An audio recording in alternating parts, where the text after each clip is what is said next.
नमस्कार, आप देख रहे हैं खबरें अभी तक। मैं हूं आपके साथ अनुराधा तुरान।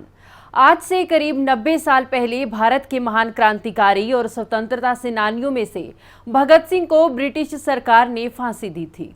इस दिन भगत सिंह के साथ सुखदेव और शिवराम राजगुरु ने भारत की आज़ादी के लिए हंसते हंसते फांसी के फंदे को चूम लिया था। इन तीनों लोगों की शहादत को याद करने के लिए हर साल 23 मार्च को शहीदी दिवस मनाया जाता है। भगत सिंह ने 23 साल की युवा उम्र में ही मां भारती की आज़ादी के लिए अपने प्राणों का बलिदान दिया था। उनके इस जज्बे को देखकर देश के युवाओं को भी देश की आज़ादी के लिए लड़ने की प्रेरणा मिली थी। भगत सिंह ने भारत के स्वतंत्रता संग्राम में महत्वपूर्ण भूमिका निभाई।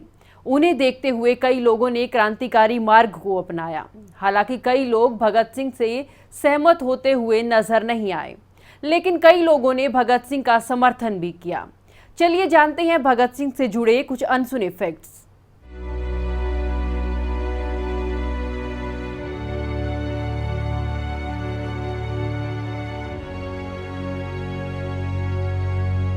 भगत सिंह के माता पिता ने जब उन पर शादी का दबाव बनाया तो वो घर छोड़कर कानपुर के लिए निकल पड़े। उन्होंने कहा कि अगर उन्होंने गुलाम भारत में शादी की तो उनकी दुल्हन की मौत होगी। इस तरह आगे चलकर उन्होंने हिंदुस्तान सोशलिस्ट रिपब्लिकन एसोसिएशन का हाथ थाम लिया। भगत सिंह जलियांवाला बाग हत्याकांड से इतने परेशान थे कि उन्होंने घटनास्थल का दौरा करने के लिए स्कूल तक बंक किया था। कॉलेज में वो एक शानदार एक्टर थे। भगत सिंह ने सुखदेव के साथ मिलकर लाला लाजपत राय की मौत का बदला लेने की योजना बनाई और लाहौर में पुलिस अधीक्षक जेम्स कोट को मारने की साजिश रची। हालांकि गलत पहचान की वजह से सहायक पुलिस अधीक्षक जॉन सैंडर्स को गोली मार दी गई। जन्म से एक सिख होने के बाद भी भगत सिंह ने अपनी दाढ़ी मुंडवा ली और बाल कटवा दिए। ऐसा उन्होंने इसलिए किया ताकि जॉन सैंडर्स की हत्या को लेकर होने वाली गिरफ्तारी के दौरान कोई उन्हें पहचान न पाए। वो लाहौर से कलकत्ता भागने में सफल रहे थे।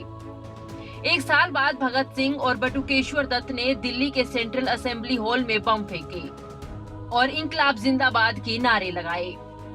उन्होंने इस समय पर अपनी गिरफ्तारी का विरोध नहीं किया था। भगत सिंह को जब पुलिस ने गिरफ्तार किया और उनसे पूछताछ शुरू की, तब जाकर उन्हें मालूम चला कि एक साल पहले जॉन सैंडर्स की हत्या में भगत सिंह का हाथ था। अपने मुकदमे के समय भगत सिंह ने बचाव के लिए कोई पेशकश नहीं की थी। उन्होंने इस अवसर का इस्तेमाल भारत की आजादी के विचार को प्रचारित करने के लिए किया था। भगत सिंह को 7 अक्टूबर 1930 को मौत की सजा सुनाई गई, जिसे उन्होंने साहस के साथ सुना था। जेल में रहने के दौरान उन्होंने विदेशी मूल के कैदियों के साथ बेहतर इलाज की नीति के खिलाफ भूख हड़ताल किया था। भगत सिंह को 24 मार्च 1931 को फांसी दी जानी थी, लेकिन उन्हें 11 घंटे पहले ही 23 मार्च 1931 को शाम 7:30 बजे फांसी पर चढ़ा दिया गया। कहा जाता है कि कोई भी मजिस्ट्रेट फांसी की निगरानी करने को तैयार नहीं था। फांसी के समय को लेकर कहा जाता है कि उस समय भगत सिंह के चेहरे पर मुस्कान थी और उन्होंने ब्रिटिश सरकार के खिलाफ नारे लगाते हुए फांसी के फंदे को चूमा था। न्यूज़ डेस्क, खबरें अभी तक।